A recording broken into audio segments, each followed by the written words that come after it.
ñëpp ngi woote di masawu parce que wax yu mel nii defe naa ni kenn mësu ko gis kenn mësu ko dégg yeewu rek di saaga di wax des choses indignes joxoo benn kayit di tuumaal di xaste man awma éducation boobu te pour ni ku ma jege tamit amu ko def naa juróom benn at nag Dakar Dem Dikk defe naa ni ci tey ma fa mës a jaar man maay le doyen yàlla moo ko def ci DG Sénégalais yi la yor mais kenn mësuma dégg may waxee comme ça nu la neex nga waxee ko dinaa dellu si sur des points synthétiques bari na bariwul mais je vais être très synthétique parce que indi naa la loo xam ne du ne fànn kenn ko ji des preuves à l'appui neex na trop ñu dem fële jël siwo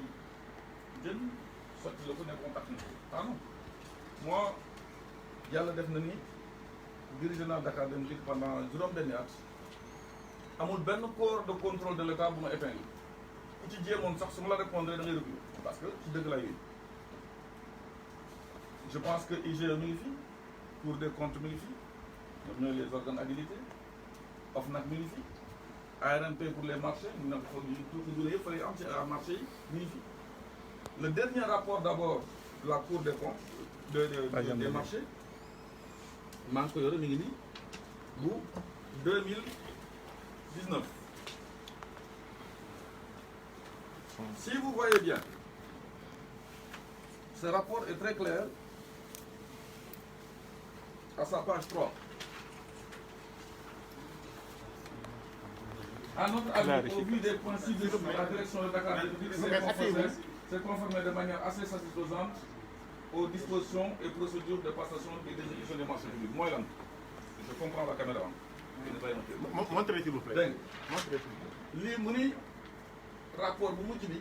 2018-2019 mais amul lenn lu ñuy toppee Dakar Dem Dikk d'ailleurs seen comportement c'est assez satisfaisant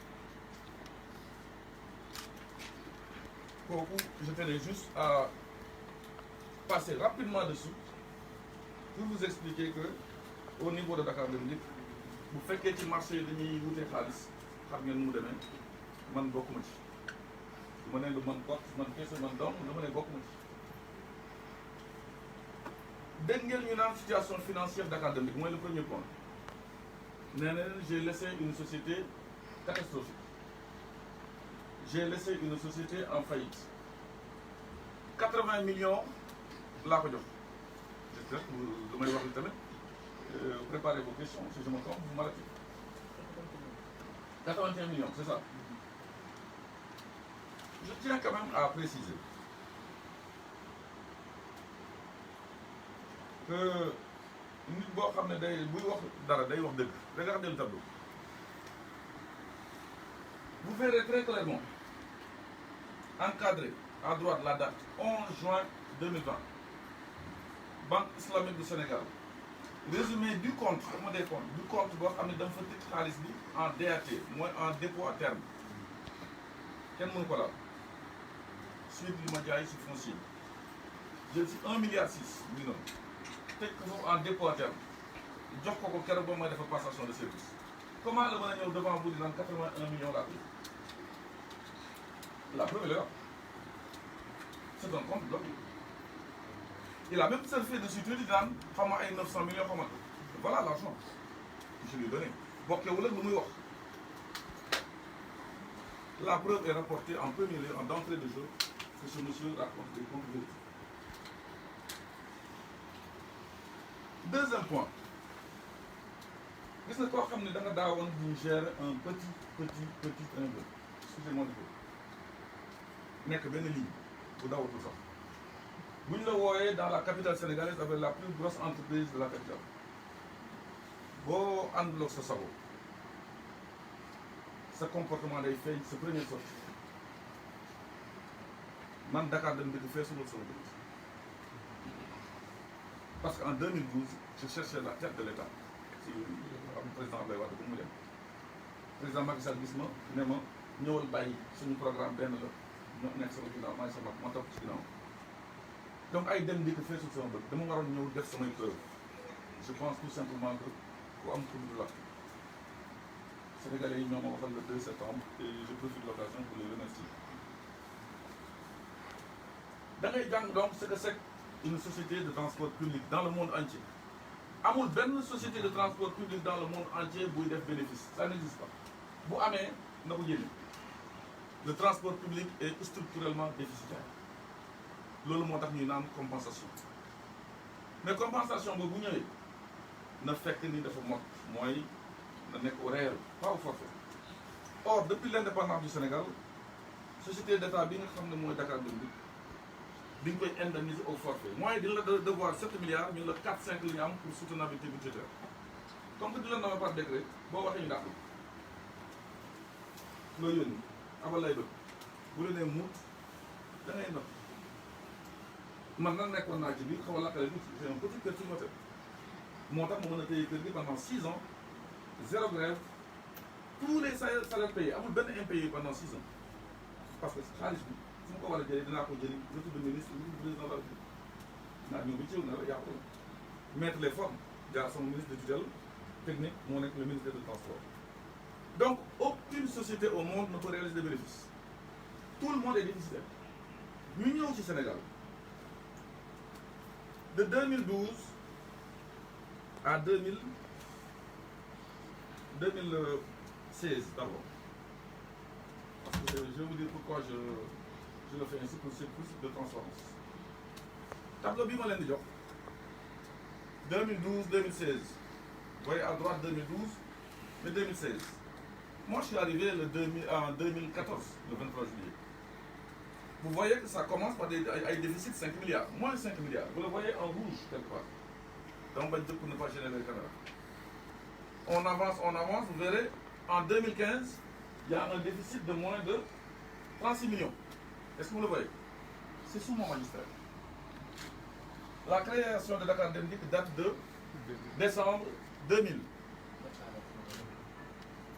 waaw ma ne création de Dakar Dem Dikk ñu ngi ko créé en 2000 ba léegi Dakar Dem Dikk musul réaliser bénéfice mënu ko mooy li ma leen wax sur le plan mondial mais déficit bu gën a tuuti ci Dakar Dem Dikk maa ko def en 2015 depuis lors année yi nekk comme c'est marqué c'est entre 4 milliards et 5 milliards de déficit par année état bi war a compenser loolu nañ compensation donc bu ngeen déggee mu ne leen 30 milliards de déficit cumulé pourquoi il joue sur le cumulé na wax da année bu nekk ñaata 30 milliards sur 6 ans boo ko divisé ñaata lay doon 5 milliards on est dans les normes j'ai fait 6 ans il n'y a rien de catastrophique xanaa bu ñuy waxal ni il y a une manière de parler aux gens pour les apeurer ce qui fait que une perte de 5 milliards par année c'est tout à fait dans les normes la compensation arrive à 4 milliards 7 et ne couvre même pas la perte donc pour toutes ces raisons je pense que les choses sont très claires non seulement sur le tableau jusqu'à 2016 mais à partir de date boobu jusqu'en 2020 les 6 ans yi ma def Dakar Dem Dikk il y a rien d'extraordinaire que de situation yoo xam ni moo fa mos a am je tiens à préciser que li ma fa nekkee parce que ku ñu fa fal ñu fa tabb boo amul fit boo dul wax dëgg boo ragalee ñu la yónni doo def 6 ans te maa ngi koy ñaanal moom mu jéem a gagner du temps pour def au moins li mu fa def le temps ne lui permet même pas parce que ku ko fal sax bu ko desee 6 ans matul 6 ans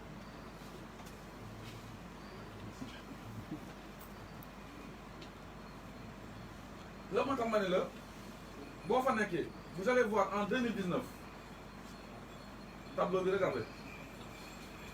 le 15 juillet 2019 boo ma sentirez la situation mu dem d'une certaine manière j'ai écrit à mon ministre de tutelle Oumar Youm vous avez la lettre sur le voilà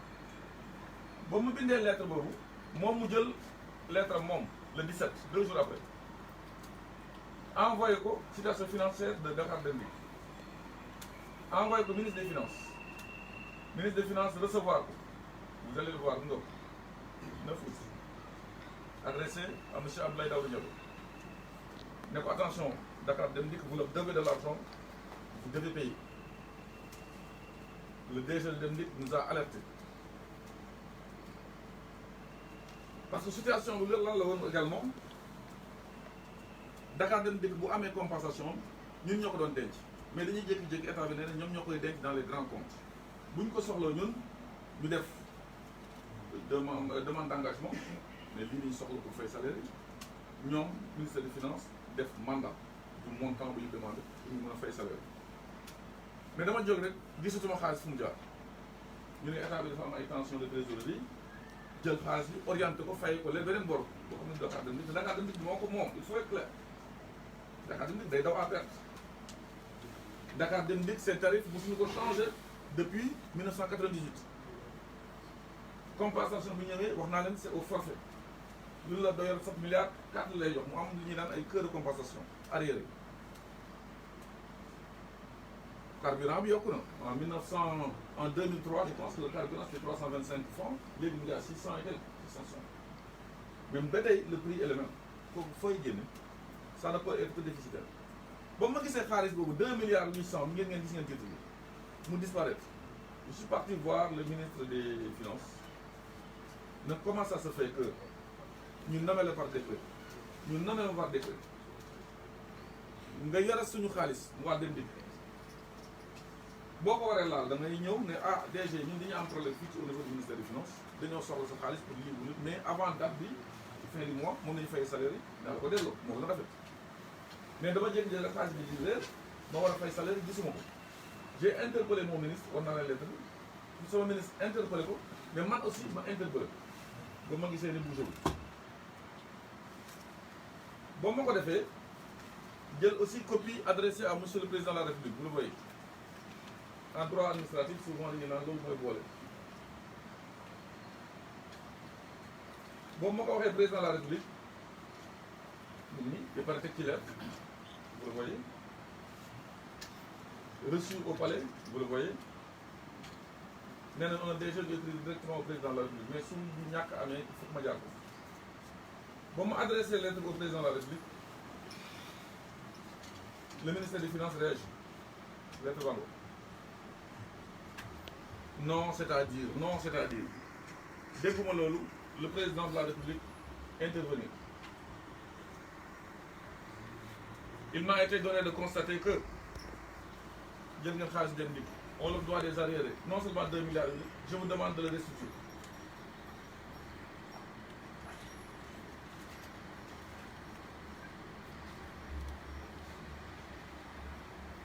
instruction yi ba mu ñëwee ci monsieur Abdoulaye Daouda Diallo nga xam ni lu mu def c'est pas normal du tout man kenn du ma xeex politique ba mu ñëwee ci moom mu jël courrier mi ngi nii man ku ma attaqué je sors les preuves à 4 octobre 2019 c'est le 15 juillet laa commencé à faire l'État a pris les dispositions de vous rembourser le tout mi ngi nii ça signifie que su ma noppi loolu fi ñu jëm ñu naan man maa raté de poche man maa liggéey les salariés vont sortir parce que seen salaire moom ils ne comprennent pas il faut que ñu fay leen ñoo liggéey donc vous voyez à travers cette situation ça montre quelle est la situation de Dem Dikk en 2019 jusqu'à ce que les hautes autorités interviennent pour tordre le bras ki nga xam ne moom moo yore suñu dénkaane sa rajo bi suñu xaalis moomu ko mais di ko guérer des gens sur le plan politique mais il a fallu ma jaar fi pour mu am ku ragal président de la République doo ko nit da ngay toog fii di noppi bañ mi d'accord ça c'est la preuve yi ma leen di wan nii que pour 2017 2018 l'État du Sénégal doit encore à Dakar Dem Dikk 4 milliards 9 soo si boolee 2019 ça fait 7 milliards 381 millions xaalis boobu man ba ma fay nekk muy am ay difficultés et pourquoi su ma ko laajee ministère des finances du ma ko jox pourquoi boobu ñu ko dencee ba yëfi tàng avec le Covid je vais revenir dessus après ñu jël ko léegi neen bi jox ko waaj ba may génn rek jox ni ko waaj dégg ngeen conférence de presse bi oui maa ngi damay def pause fii remercier chaleureusement Abdoulaye Daouda Diallo chaleureusement ndax li mu ma jox mais pour que amal mën ñu ma ko pour liggéey c'est signifie di ko seere bu mu tàng day ñu ne moom Moussa Diop ni ko daax parce que profité nañ ci benn occasion histoire de troisième mandat mu dem mu ni bon léegi nag kii ñu fi indi nañ ko jox moom dañuy liggéey vous avez tout compris. Ensuite je viens ci situation économique xam nga loolu la wax situation financière man je vous donne des preuves dessus. Ensuite vous constaterez que mois de mars 2020 pandémie bi dugg boobu pandémie bi dugg qu'est-ce qui s'est passé liggéey bu ñu liggéey nañ yëpp au Sénégal depuis man ba ma ñëwee sama bopp laa jël nañu société bi yóbbu ko fu mu musul egg Sénégal yëpp si teg seen bët muy dox à l'heure di def de façon sécurisée dans le confort accident routier ñu xamuñu ko ça peut arriver mais c'est exceptionnel. Gérer les chauffeurs te maa ngi leen di remercier au passage ce comportement boobu ñu am depuis que je suis là-bas lu am fu ñu waree grève man leen may leen man moo xam mais ma ni lay dàq de man may leen ma donc maa leen doon waxal donc bu ñu doon naan quelquefois ñu naan Moussa Diop force one c'était le premier syndicaliste damay dem revendiquer pour ñoom balaa muy egg si fële ñu continuer seen liggéey te loolu pendant 6 ans c'était une méthode également mais pandémie ba mu ñëwee au mois de mars état bi jël ses responsabilités ne Sénégal dem dikk bi nga xam ne les tarifs ne sont pas du tout fixés ñu ñoo fixé tarif yooyu di dem fépp ci Sénégal état bi nee na arrêté leen Sénégal dem dikk bu doon indi xaalis ñu gaare dus les chauffeurs les travailleurs yi fi doon liggéey yëpp dañu mu dem tëdd ñu leen di fay ñetti weer durant gratuitement président ne bu leen laal benn salarié. Deuxième chose ñu ngi woon ay ligne aéroport AIBD navette guddeeg bëccëg 24 heures sur 24 ñu ni tëj ñu ne aéroport gaarale li si ana recette. Troisième chose ñu créé Afrique Dem Dikk mu commencé dox ñu ni tëj nañu frontière terrestre amul donc bis buy daw zéro recette. Ces salariés là sont chez eux ñu ni école yi convention yi xam ne yóbbu gone yi ci école yi ñu ne école yi tëj nañu no trabajo no dinero amuñu xaalis foofu amatuñu mais urbain bi ngeen di gis bus yi ngeen di gis ñu daw ci urbain état bi ne lan bu kenn taxaw ci biir bus parce que ñu fu ñu doon am 80 personnes ci biir bus léegi 13 li ñuy am pourquoi 13 parce que demi place bi ñu wax bus bi 27 places lay def ñu def 13 moitié donc oto boo xam ne mi ngi consommé 40 litres au 100 di daw avec 13 personnes du point A ba point B te mu ngi doon perte en temps normal assomptement lii mun leen ci génn donc suñu nee urbain bi recette yi 20 millions la woon par jour urbain bi rek waxuma la Sénégal dañu dëkk Afrique dañu dëkk ak yeneen contrat yi mais urbain bi ngeen di gis rek 20 millions par jour Covid bi ñëw ñu imposé ñu ay normes ñu mujj retrouver avec 3 millions par jour mais fan ngeen ciy mën a génn état bi taxaw di seetaan lu nekk wax ma ko ñu taxaw di seetaan donc c'est normal et pendant ce temps-là on paye les salaires amul kenn ku ma dagg si salaire parce que la haute autorité nag bu leen laal kenn donc man ba ma fa nekkee li ma war a def naa ko des situations bi aujourd'hui en 2020 xam nañu ñu gën a impacté ci Sénégal ci affaire pandémie bi tourisme si la bokk parce que kenn dematul kenn ñëwatul mais transport bi nga xam ne mosul arrêté si la bokk waxuma sax na ñun au niveau de Dakar Dem Dikk c'est une information qui n'est pas secrète maintenant képp ku ñu fi jëloon yóbbu la hôtel pour def le confinement Dakar Dem Dikk moo la yóbbu guddi à partir de 22h ñoo nekk ci télé bi yóbbu ñu hôtel yeeg Lac Rose Guerrero et partout et ceci par amour de notre pays sans demander un franc.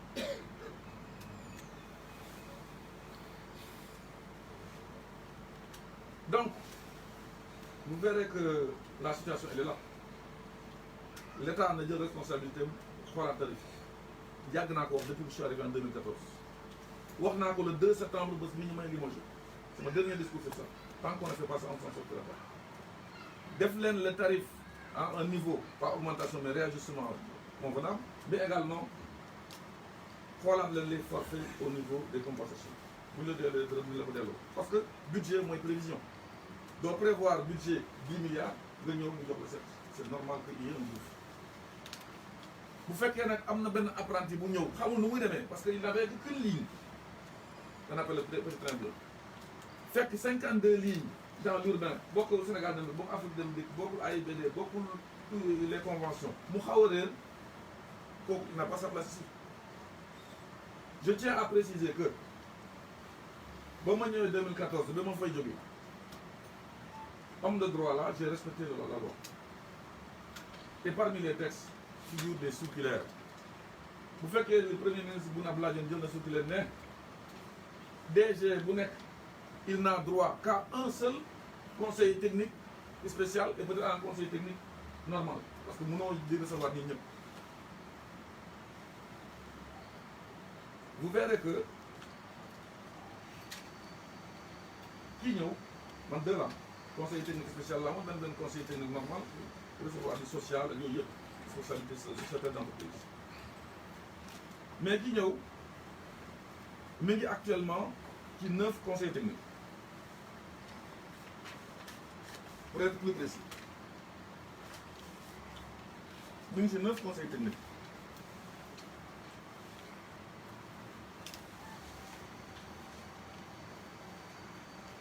loolu moo leen di wan ni ci 9 conseils techniques yooyu ñoom ñëpp ils ont rang de directeur c'est extraordinaire ils ont le salaire de directeur li may wax la bu ko kii na porte plainte man sax ma def loolu te ñëpp c'est son camp dans un mouvement bu ñuy naan mouvement des valeurs si on a des valeurs on ne sort pas pour insulter les gens. Si on a des valeurs doo ñëw di xaste di dugg ci vie privée jàmbur di naan jabaram mën nga ne j'ai rompu le contrat wax day rafet dama ko dàq si sa ki nga xam ni lu ma fa def defoo ko te il t'a toujours considéré comme son petit frère. loolu moo tax ma ne leen si conseil technique yooyu alors aujourd'hui am na ci 9 dinaa leen jox léegi liste bi dégg avec leur nom ku nekk ci ñoom salaire u directeur la pour être plus précis ku nekk ci ñoom aujourd'hui c'est la Bamboula à Dakar Dem Dikk je vais le trouver tout de suite voilà.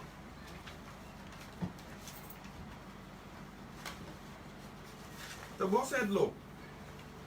mu ne moi j'ai fait une gestion catastrophique boo seetloo il va être ébahi hein. J'ai sa déclaration, son premier discours devant le conseil d'administration. Et dans son premier discours, qu'est-ce qu'il dit? Dans son premier discours devant le conseil d'administration, nee na ñëw naa gis naa lu Moussa Diop gis mooy des difficultés. Benn raison bi mooy un taux d'indisponibilité mooy bis yi bari nañu panne. D'accord na parce que li ma leen woon condition yi boo amee xaalis fayal nit ñi bu la état bi joxul sa xaalis naka nga dem jënd ay kees donc il a raison. mu ni deuxième chose mooy Covid bi rey na Dem Dikk moo ko bind moo ko lire devant. Troisième chose retard de versement compensation yi nii. Est-ce que nous avons un système bi la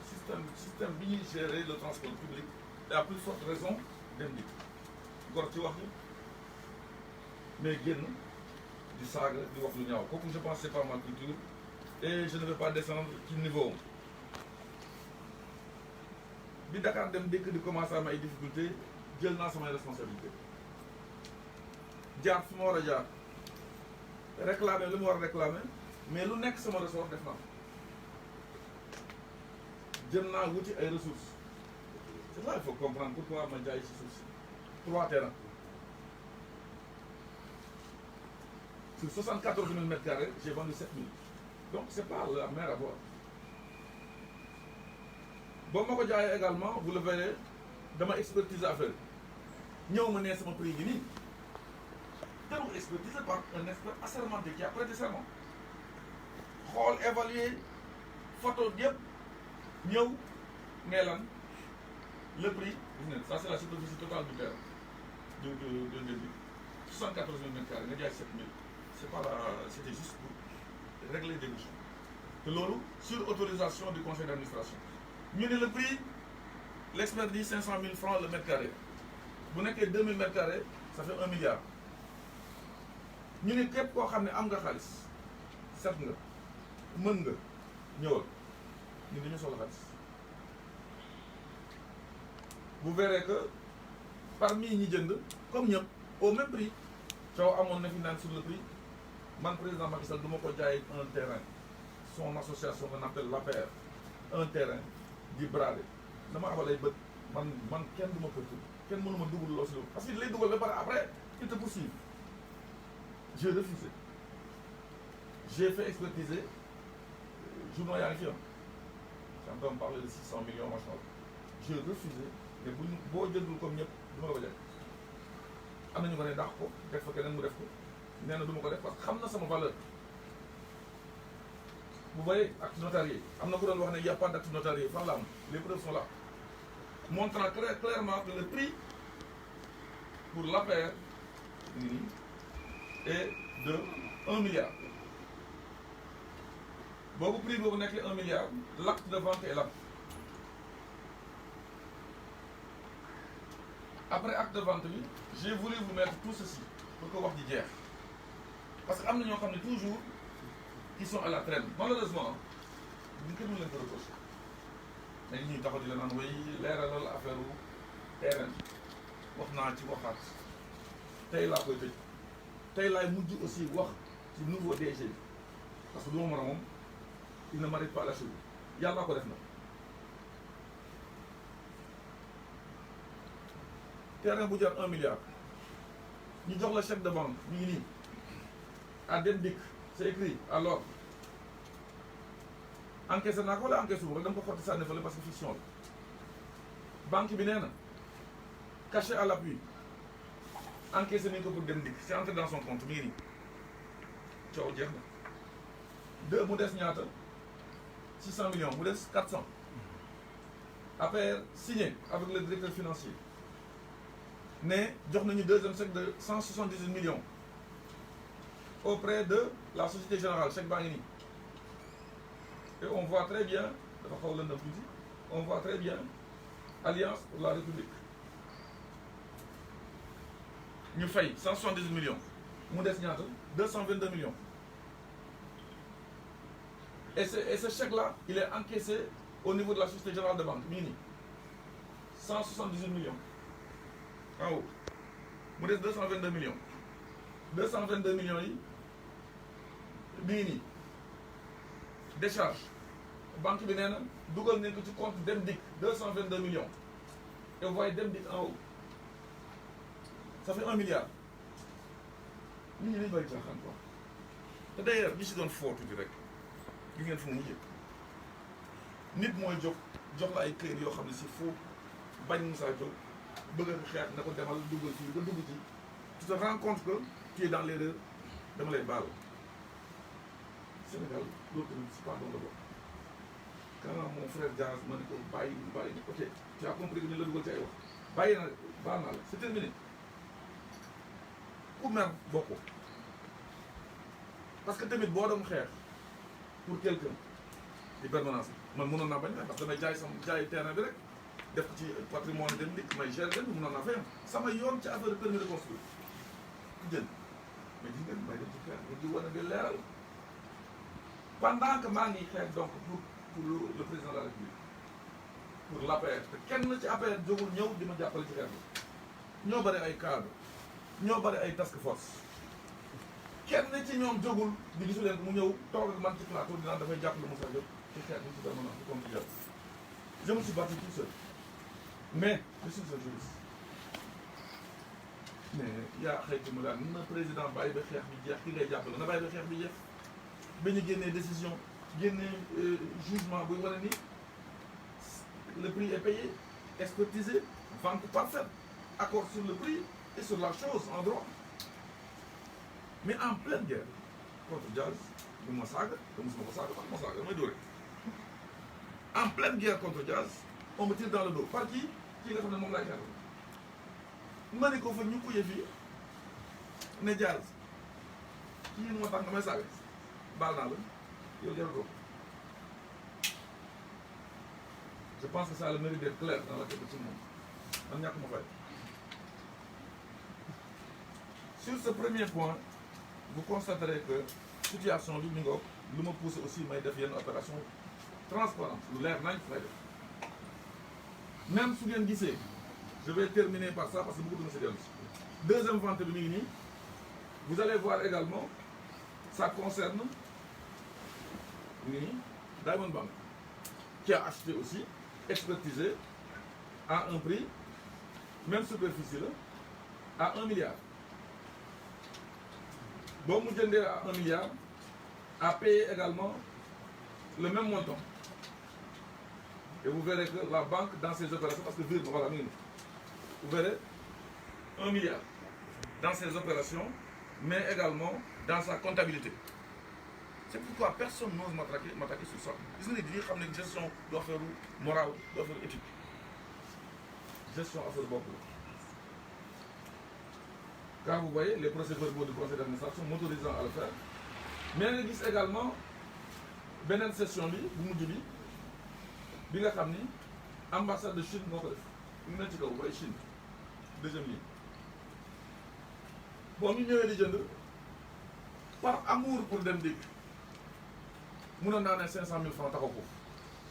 comme ñëpp dafa ñëw ma ne ko apparemment yëf yi mu ngi bëgg a neex ñëpp de yaa mujj jënd kaay soo amul 600 000 francs par mètre carré du la ko jox j'ai renchéri donc su ma bëggoon sàcc du ma ko bàyyi 500 000 rek officiellement def ko officieusement 600 voilà diggante 500 bi ak 600 bu nekk maa ko moom kenn du ko gis je suis un juriste d'affaires mais je suis pas un juriste des faits divers dama ne su ma bëggoon sàcc dama koy bàyyi 500 000 francs le mètre carré mu nekk 1 milliard du dëgg parce que 3 000 mètres carrés la jógee mu nekk 1 milliard 500 je pense 600 su boobaa les 300 millions là sama poche lay dugg te kenn du ko gis le gars je dis tu me trouves chez moi tu m'amènes les 300 on signe sur les 500 comme tout le monde defuma ko dama ko ne tout le monde à 600 pour l'intérêt de l'individu boo mu defee loolu vous le verrez très clairement voilà prix 1 milliard 8 sur 3 000 mètres carrés en raison de en dessous 600 000 francs le mètre carré kii dama ko defal dem dib man du ma sàcc est-ce que fay na ko parce que mën nga jël ñu wax la rek nga jël affaire bi sànni wala poubelle la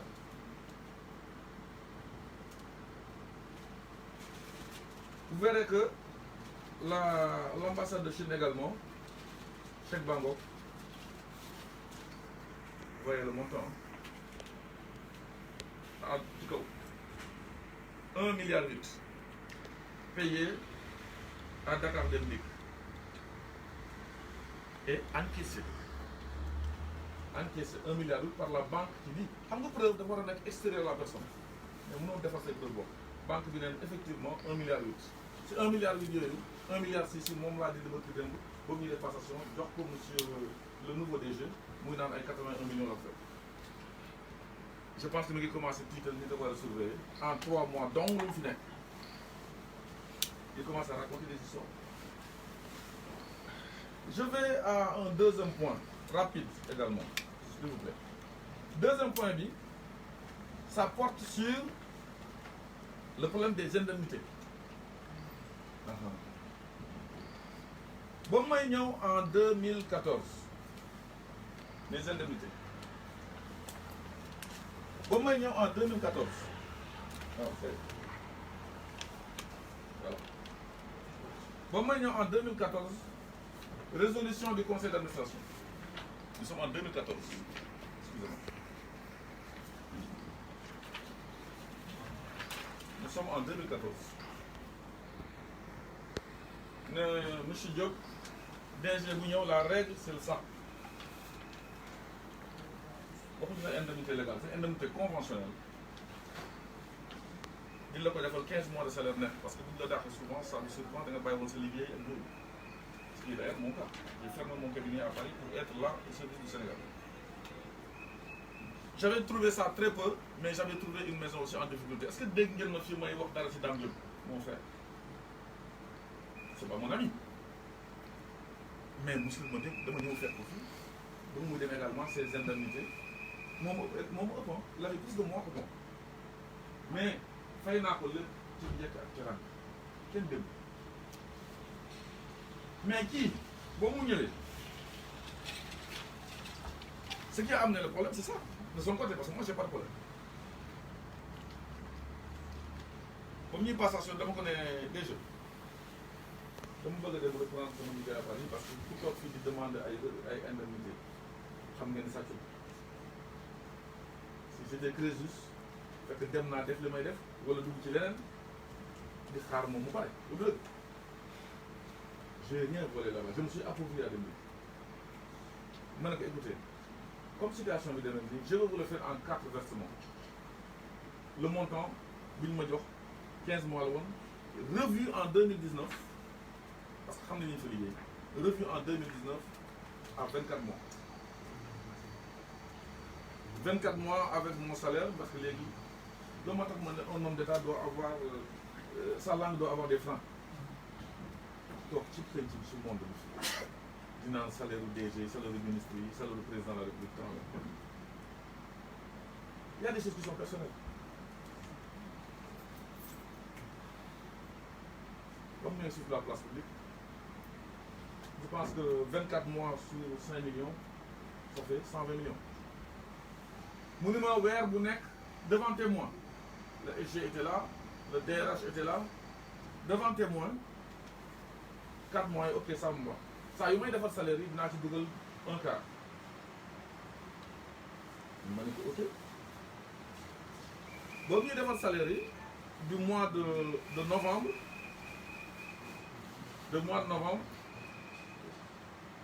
mu dugal un quart waxuma ko daal ok merci kii mi ngi respecté suñu convention c'est pas ça mi ngi respecté suñu convention je vais le sortir tout de suite loolu ba mu amee 9 décembre ñëw les salaires sont préparés waxuma dara entre deux gentlemen quand même waxuma dara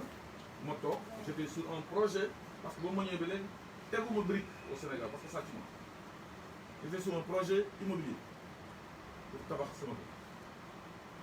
maa ngi sama banquier woo ma maa ngi toog ak moom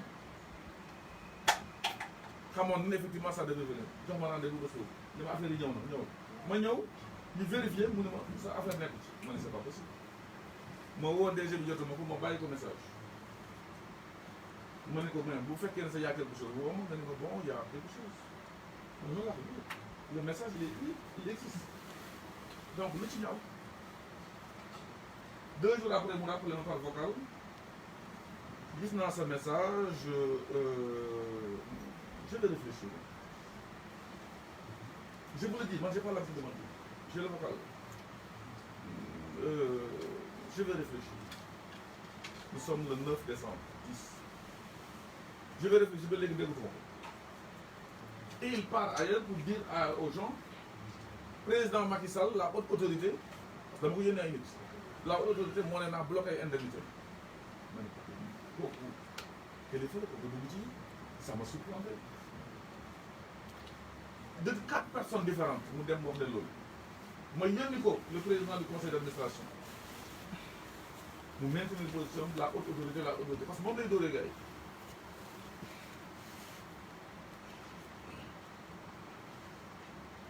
j'ai rien vu j'ai le jeudi passé 7 sur ma page Facebook nga xam ne ñi ñëpp ñu koy seetaan monde bi j'ai très clairement adressé un message au président de la République ne ko solennellement je vous demande monsieur le président de la République dégg naa ni samay indemnité bi nga xam ne DG bi nee na moo ko arrêté c'est sur tes instructions Je vous invite solennellement à confirmer ou à infirmer cela. En cas de silence, ça vaut moins assentiment. Et de dire mon consent.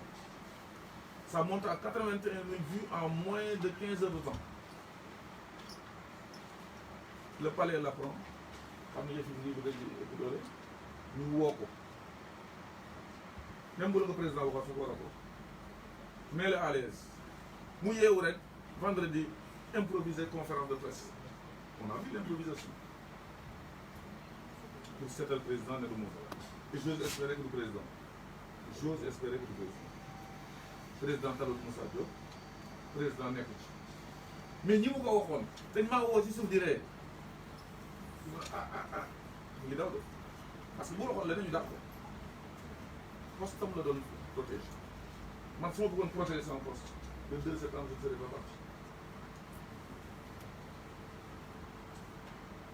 Gor na koy dëgg di rey mais ku la laaj loolu rek nga ni président moo ko wax ñu pousse la da nga def conférence de presse mujj démentir sa bopp loolu rek c'est une satisfaction pour moi mais ana lu indi wax yu ñaaw yooyu commencé ci li ñuy naan nee na sama soxna nee na mes deux épouses ce qui est faux sama jabar waaw dafay gérer ay restaurant c'est faux benn restaurant lay gérer et dans quelles conditions je tiens à préciser ci ñëpp affaire restaurant à dem di gis ngeen terminus bi nekk am na benn gare ba benn restaurant y a rien d'extraordinaire restaurant bii ñuy wax dafa tëjoon kenn mënu ko gérer est-ce que lii mooy 5 étoiles le restaurant est là, c'est écrit. Voilà le restaurant de Dembi. Bini ou madame mon père. Mini, deuxième photo bagni.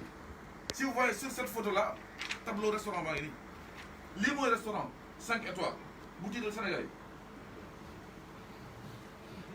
Ce restaurant-là, Diabourou Ben, responsable mécanique, mon père, pas responsable, un mécanicien. Je vais voir Dembi qui nous dit. Awa Ndiaye pour être plus précis. Boobu affaire yi restaurant bi tëjee pendant des mois agent yi amuñu fu ñu lekkee awa ne ko mais yow loolu ñëw dimbale madame Diop parce que elle fait maman Teresa mu ñëw jël xaalis boppam defaraat restaurant bi ba mu bees tax defar ay chaise defar lépp peinturaat lépp avec ses moyens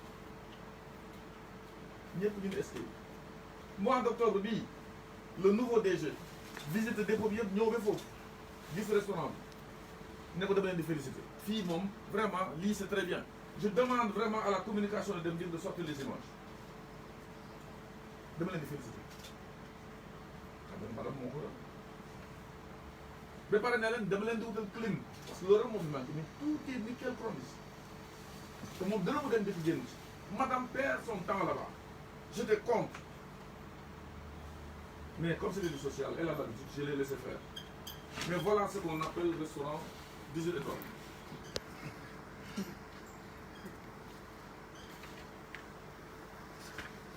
Bon, ce monsieur vient le vendredi. J'étais hors de moi. Parce que Youssou Ndour nee na nit bu lay jéem jotu la. Dafay seet ku la gën a jege jàpp pour yàqal ko. Maintenant on va passer sur quelle petitesse, quelle indécence. Rafetul. Ci loo xam ne du marché ku indi sa dossier remplir ses conditions ñu jox la. Il y en a 30 dans les dépôts et gares et terminus de Dembi. J'ai dit à madame ñëpp xam nañ sama déglu je suis bouillant mais j'ai appris à me calmer. J'ai dit à madame déglu ma te bu ma tontu xam nga ni lii d'accord ma ci woon dugg moom sax leen dugg foofu tey c'est vendredi ci guddi. Samedi dimanche tu m'enlèves tes 4 heures. Da nga doon dimbale sort il est fermé depuis samedi. Léegi bu fekkee ni monsieur le nouveau DG là da ko bëgg a jox jabar na ko jox man je n'y trouverai aucun inconvénient parce que la règle a Dembi. Il est où le problème? Je pense qu'il retrouvera sa santé madame qui est un peu souffrante il retrouvera sa santé bàyyi affaire yi La preuve est rapportée donc ci lu mu doon wax ci affaire restaurant ba léegi indi ay scandale, il n'y en a pas. Deuxième chose, vous l'avez entendu parler de ma seconde épouse. Gis nga booy expliquer dara fekkee tu es un juriste, il faut que nga dem jusqu'au bout du bout. Parce que ñi ngay waxal du ñu ay droit def ñu droit, ñi ngay waxal une certaine déglu français, mais il faut que nga clarifier. Bon may takk sama soxna soosu bi nga xam ne ngi liggéey Dakar Dem Dikk, je pouvais faire comme tout beaucoup de gens, pas tout, excusez-moi de mënoon naa def comme ñu bëri il faut. Il paraît que déjà quand même am na lu mu représenté ci dëkk il faut defuma ko man caaxaantu la woon comme ma gisee ko le dimanche bi ma koy takk jeudi avant génne naa ko ci entreprise ban loi moom moom poussé ba génne ko y en a pas. Dama ko arrêté le jeudi defal ko disponibilité da ko soow génne ko ci Dem Dikk dagg salaire am kooku sa waay wax ko de les gens pensent que dama ko doon bàyyi foofu mu nekk disponibilité bi am salaire zéro salaire mënoon naa ko bàyyi xaalis fii ñu koy def fii y a des gens qui profitent fii y a des salaires non durs non travailleurs non dinero ça m'arrête. J'ai coupé le salaire dès qu'elle est partie j'ai coupé le salaire ne ko li ma am ngay dundee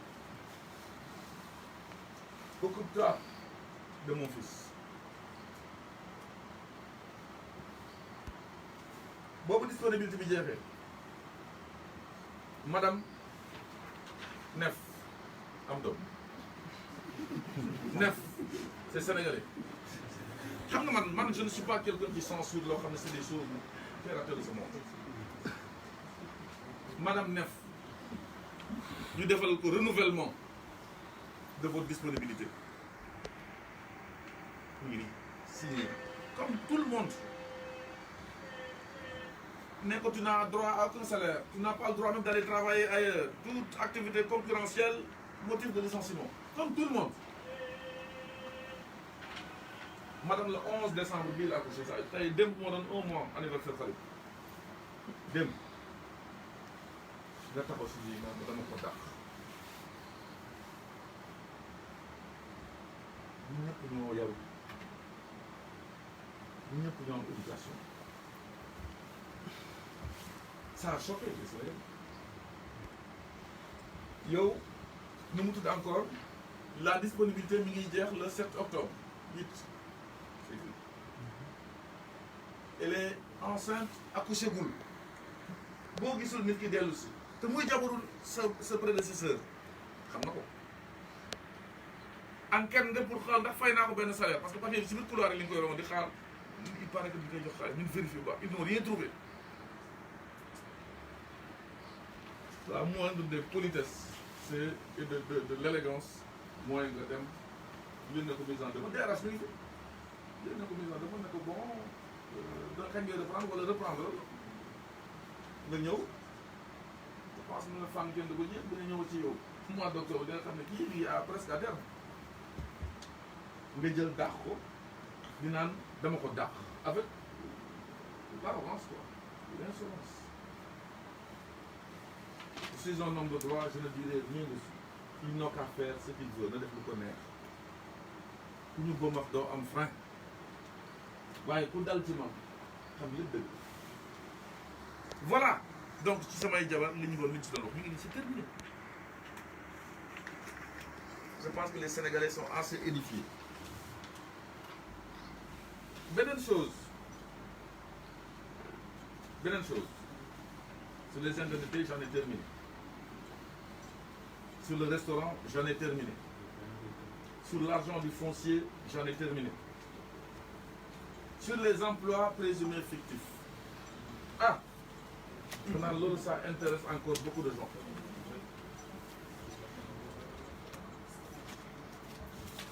C'est ça. Voilà.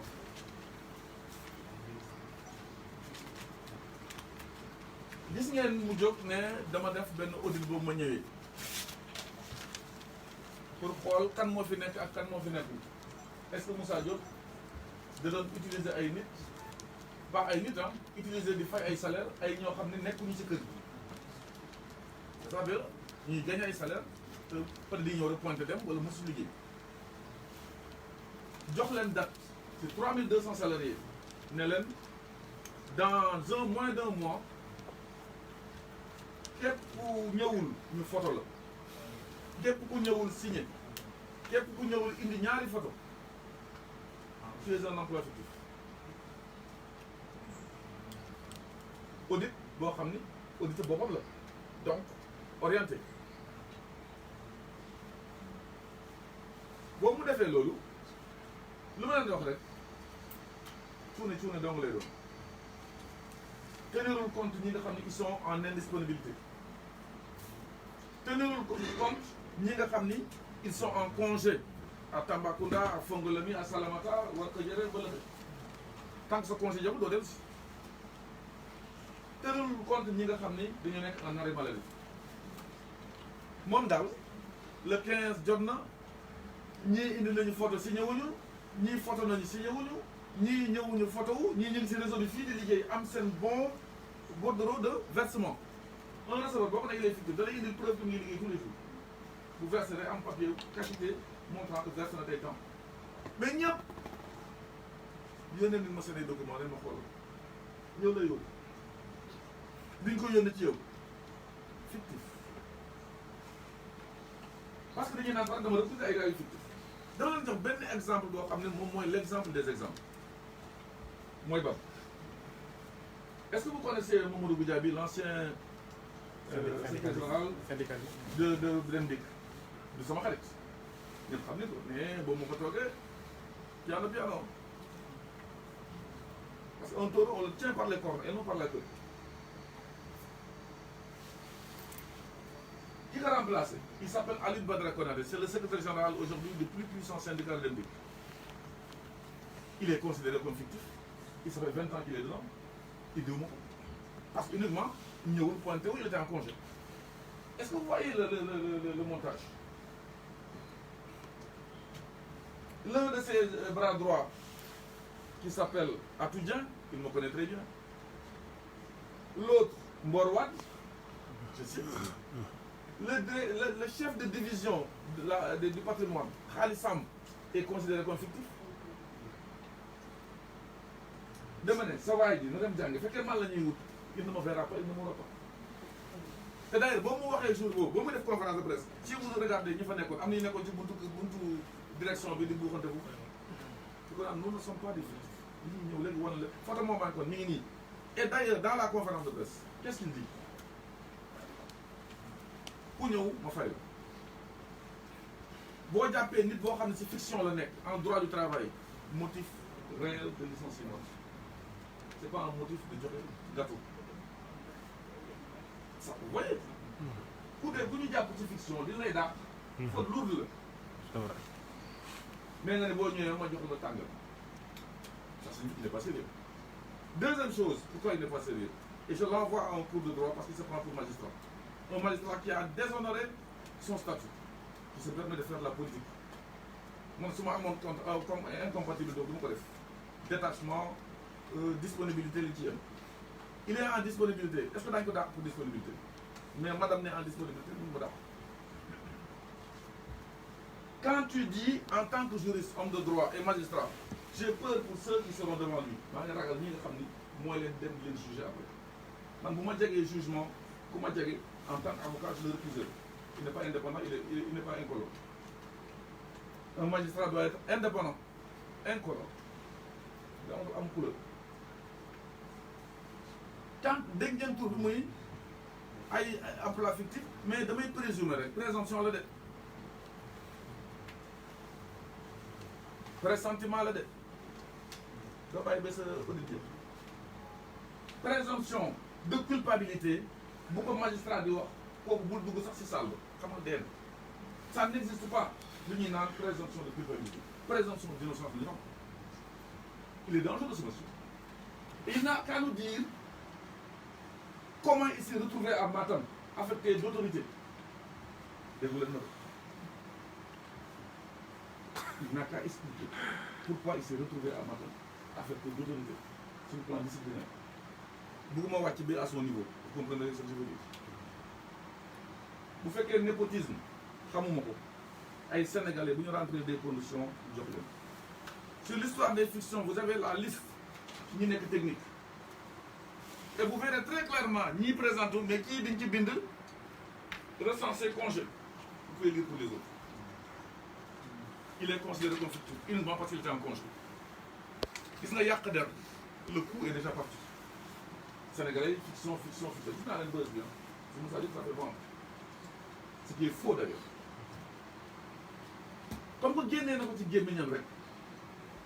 il va être comme ce que j'avais fait à Jazz, une citation directe en cours. Et oui, moi ça me donne quel père. Deuxième chose, sur ça, une citation directe en cours. Dès également, vous dites, dans ma salle, vous avez entendu. Je suis parti avec la voiture de fonction de vie. L'autre django de côté, lui du de 10 secondes. Il roule avec 9 CD. Donc, si c'était ça, vous me dites compte que 2 chargés de mission, M. Mbaye, M. Tal. 2 chargés de mission, qui sont ces 2 marabouts. Le meilleur livre, vous n'y aimez pas attaquer.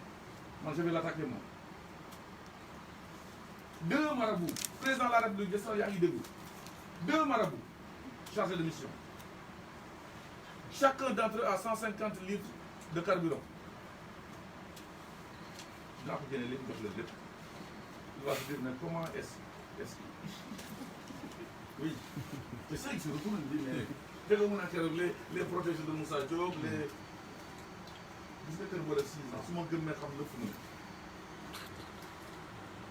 Les CT ont rang de directeur. Quand le DG, ils sont tous des prestataires, je tiens à préciser. C'est des prestataires. Voilà quand le DG est absent. Qui doit le remplacer? C'est le secrétaire général numéro 2 de la maison. Mais il est remplacé par un prestataire. Qui est à la retraite. Ne m'a attaqué. L'intérim est assuré par un prestataire à Dembi. C'est un club, vous dites, dans les mouvements des valeurs, qui n'existe qu'à Louga, ni à Thiès, ni ailleurs, et qui fait de la politique en tant que magistrat. Il dit que dans ma salle, ça doit vous paraître bizarre. Je vous envoie la carte grise. Elle est garée ici derrière. Pour dem dik vous savez comment fonctionne un car plan des centres.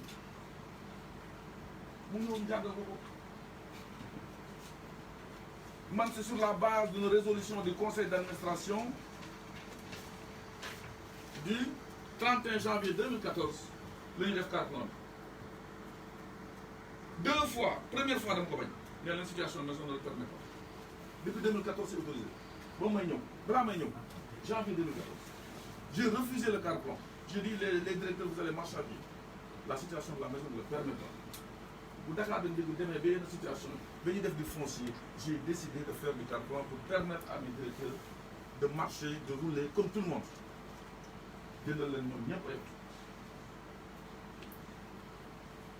Sur la base d'une résolution du conseil d'administration. J'ai refusé de motiver à accepter. Quand le temps l'a permis. Et dans cette résolution-là, il est marqué clairement, je mets mon doigt dessus pour ceux qui veulent zoomer. Le DG, on t'autorise à avoir un véhicule à 58 millions.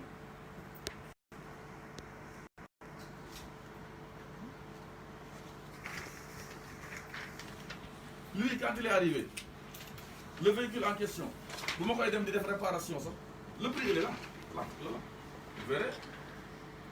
58 millions. Lui, ça fait 6 ans.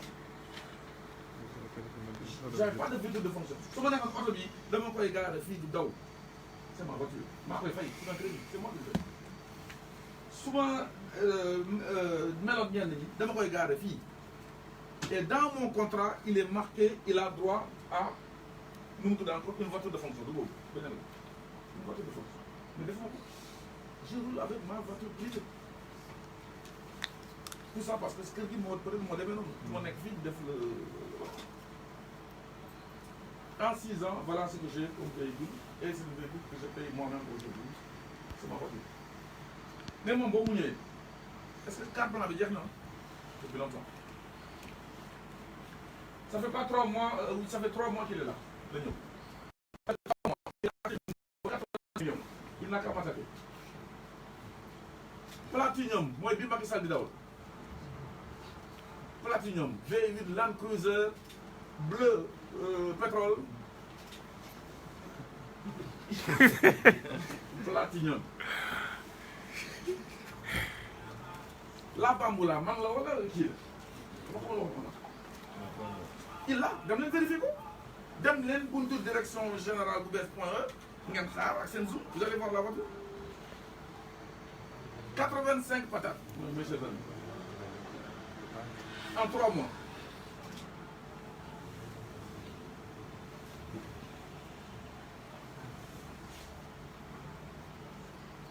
Alors, voilà ce qu'il a fait en 3 mois. Je pars sur autre chose pour terminer.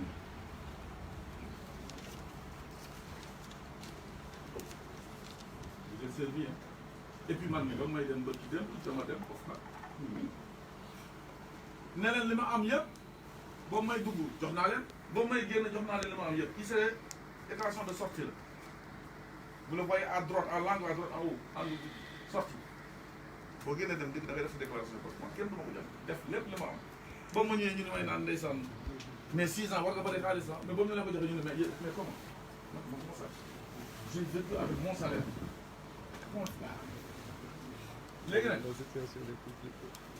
léegi nag effectivement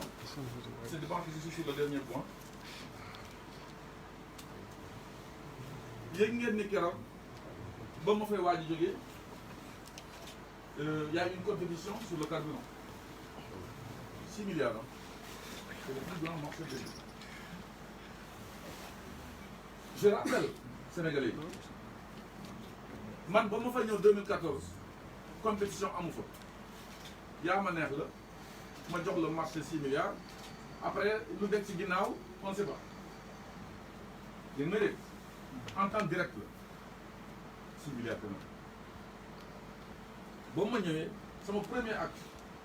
c'est de voir le code des marchés publics et je vois dans le code des marchés publics c'est marqué tout ce qui est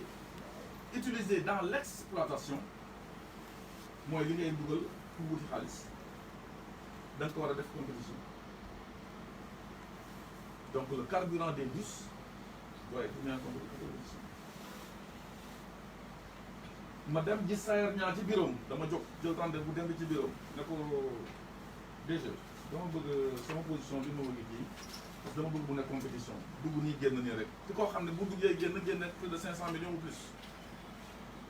damay dugg ak nit ci bureau bi dama ne 6 milliards les je vous prendrai 1 demi-milliard ma ne ko non bii compétition yi ñaa ngi bëri fële ci producteur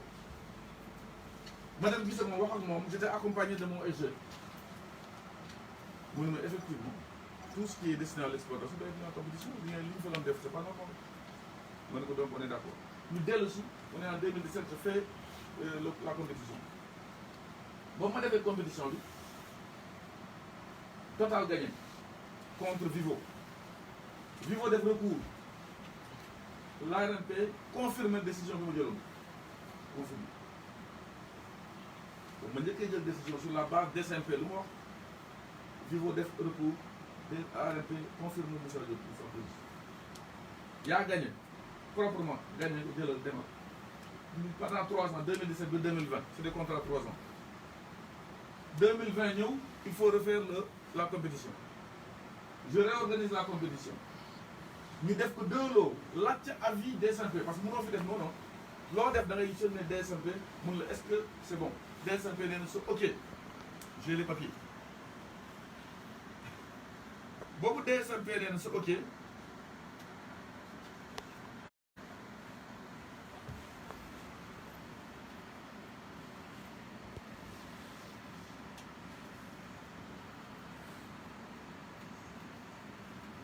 Voilà la décision de la DSMP. DSMP, c'est OK, vous le voyez, décision du 19 août 2020. Le meilleur des l'air. Et vous verrez au milieu, lot numéro 1, Vivo m'a gagné, cette fois-ci. Qui perd m'a gagné bien. Lot numéro 2, Petrodis, société sénégalaise, m'a gagné. Total a perdu. Il y a une bonne idée.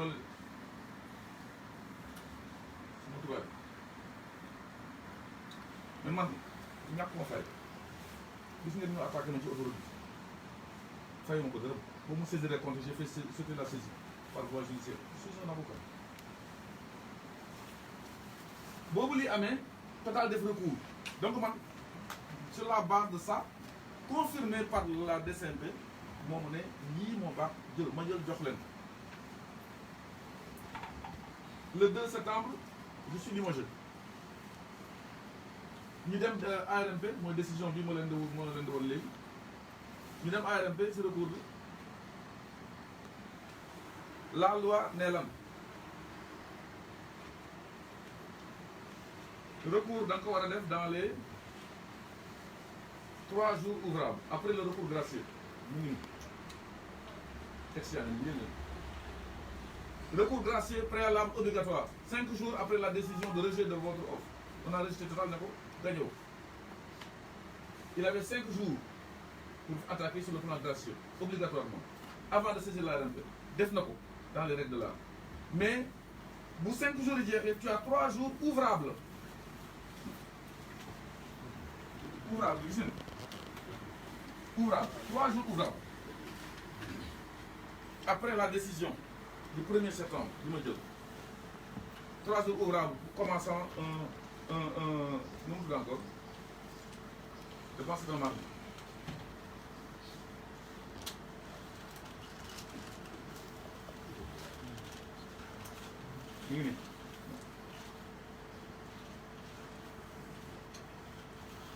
Alors que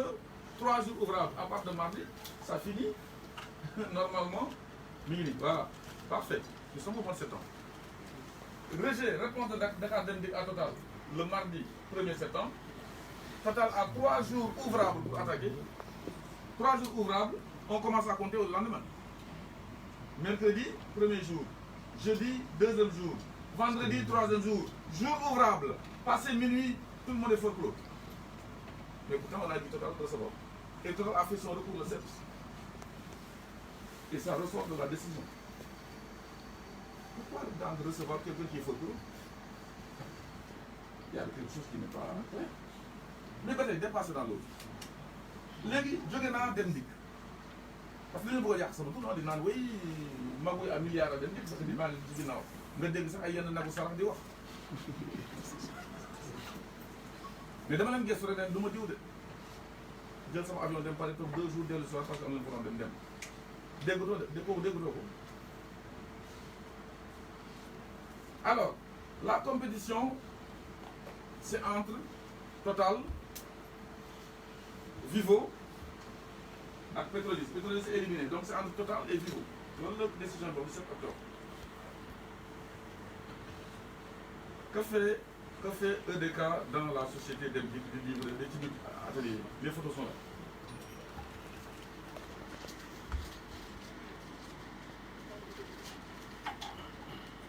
Quand on a déposé ça pour beaucoup de compétition, déposé. Coupe du monde amna, Sénégal def na éliminatoire en Afrique, ñu éliminé la Coupe du monde. La Coupe du monde se passe au maxi, mais Sénégal moom mujj yéen médaille foofu.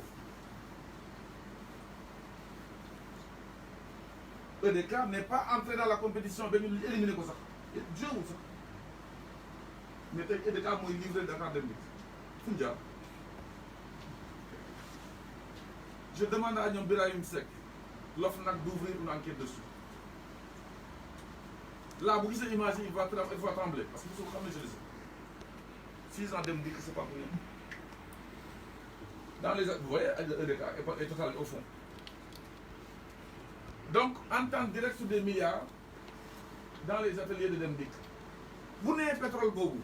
C'est fait hors exploitation pour les cadres. Les cadres ont ce qu'on appelle des cartes. bu ñuy def ci station yi. Regardez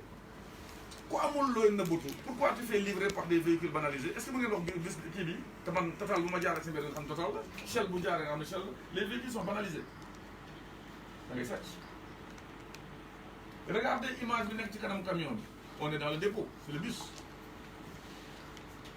on livre dans Dem Dikk avec des véhicules banalisés la grosse magouille gis ngeen bus yi fekkee ay carte la carte yi ni nga ko jox les cadres kooku la loi le permet de faire bu ndaw parce que le carburant à Dem Dikk pour les cadres man li ko jàng 15-20 millions la en raison de 150 litres pour certains 300 litres pour d'autres selon le niveau carte la lay jox nga dem Total wala nga dem feneen pour mën a ravitailler mais jamais dans le dépôt c'est pour les camions les bus vous voyez les bus banalisés nu mu tudd encore les camions banalisés les plaques d'immatriculation je les ai bés bu ñuy yëngatu je saisis un juge d'instruction pas un procureur qui dépend de l'exécutif parce que je vais vous dire pourquoi parce que temps yi li ma wax ci mandat bi l'exécutif moom xam ngeen li ma leen di wax le classement sans suite si tu saisis le juge d'instruction c'est instruction obligatoire si on appelle ce borom camion là avec sa plaque si on l'appelle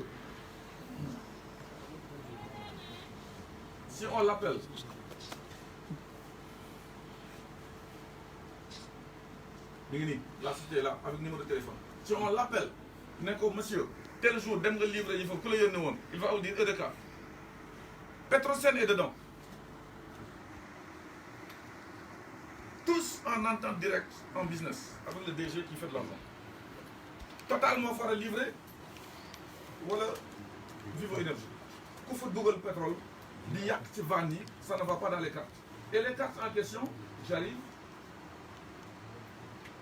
xam nga maa ngi wax léegi ci biir dëkk bi xoolal oto yi les cartes en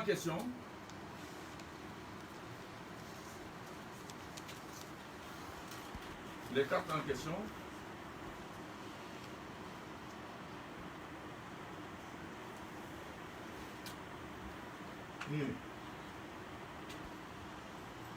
sa waay qualifié wul coupe du monde Dakar Dem Dikk ils n'ont qu'à nous dire comment ce monsieur entre là-bas j'ai beaucoup de respect pour eux mais c'est une affaire qui ne concerne pas EDK pour moi li may wax ni ça concerne celui qui est en train de magouiller en 3 mois champion du monde tey bu ngeen ko woowee téléphone il va plus vous répondre parce que démb nelawul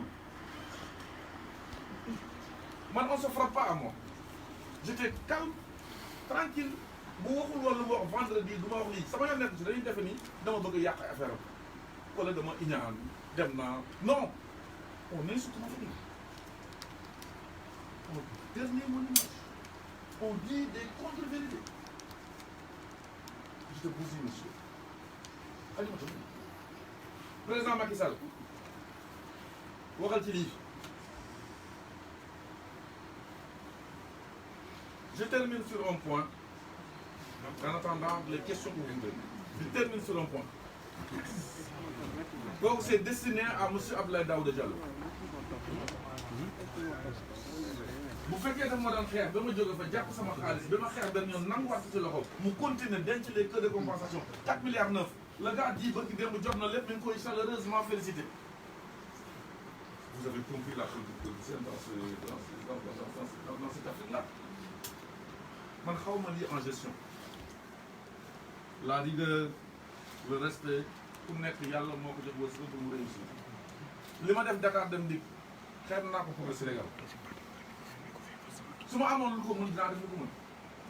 je ne dormais pas tous les jours je suis au travail maa ngi si réseau bi maa ngi bale maa ngi def n'importe quoi pour donner le bon exemple je me suis fracturé la jambe en jouant avec les gars de Dem Dikk et malgré ça avec plâtre bi yëpp maa ngi ci dépôt Thiaroye avec des bulldozers di nettoyer herbe yëpp on le voit guddeeg bëccëg le Covid là man maa nekk ci réseau bi dem fu ñu jàppee kenn maa ngi génne policier laissé la bu ñu may gis di bàyyi parce que xam nañ ci liggéey laa jóg mais jàppante benn commissaire fii ci poste Médina le gouverneur moo mujj ñëw le gouverneur m'entend ne policier du commissaire tu es malade quoi est-ce que xam nga kii mun na xam naa ko il fait le malin bëgguma wax lu tax mu xàmmee ma commencé def le malin je ne peux pas entrer dans ce domaine là mais je suis un homme politique. les pièces. Je suis un administratif. bu administratif waxee dama koy def bu fekkee ni politique la j'ai pas peur mais kii ngeen gis bari ci démb dañ ko ba ci man bu amul frein il se retrouve là dans une situation indélicate pour une première sortie bi nga xam ne war nga wax fan ngay yóbbu société bi ngay xas la tu n'as même pas le temps fait comme au moins lu ko Moussa Diop def mais nekk ci loo xam ni du sa waral bëccëg ñu accolade ba mon frère ñëw sur la passation même avant la passation vous nous voyez tous les deux jam ñaaju ñuy def ay nuyoo tànk oui je le prenais man nu ma lay gisee noonu laa lay jëlee benn wan ma leneen boo ma wanee leneen ma wan la qui je suis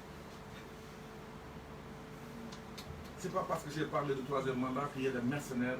téméraires pas courageux téméraires di dugg ci loo xam ne da leen ëpp doole kii dootul génnati de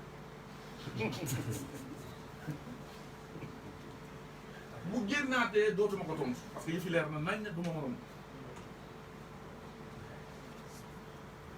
président Macky Sall bu fekkee ne yaa yónni waa ji fekkee say équipe bi ñoo ko yónni xam nga yenn saa yi damay Iran Irak gis américain yi yónni fa soldat réel yàggee ne allo soldat réel mu tontu oui angle tel position tel oui soldat réel lendemain mu tontu waaye bu ñu wootee soldat réel dégguñu xam ne on l'a descendu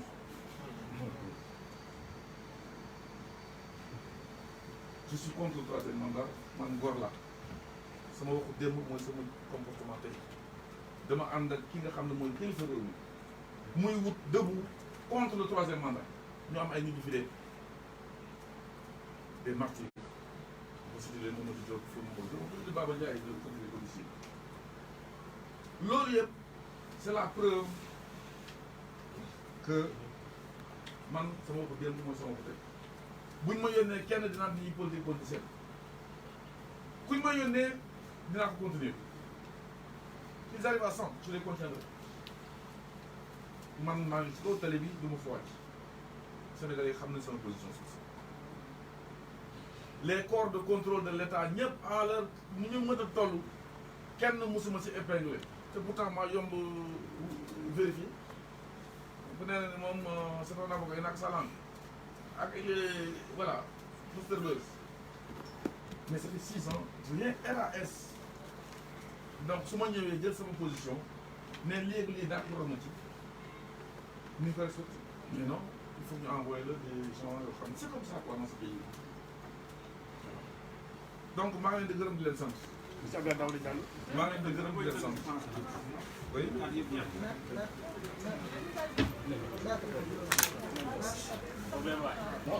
D'accord, merci beaucoup. Merci.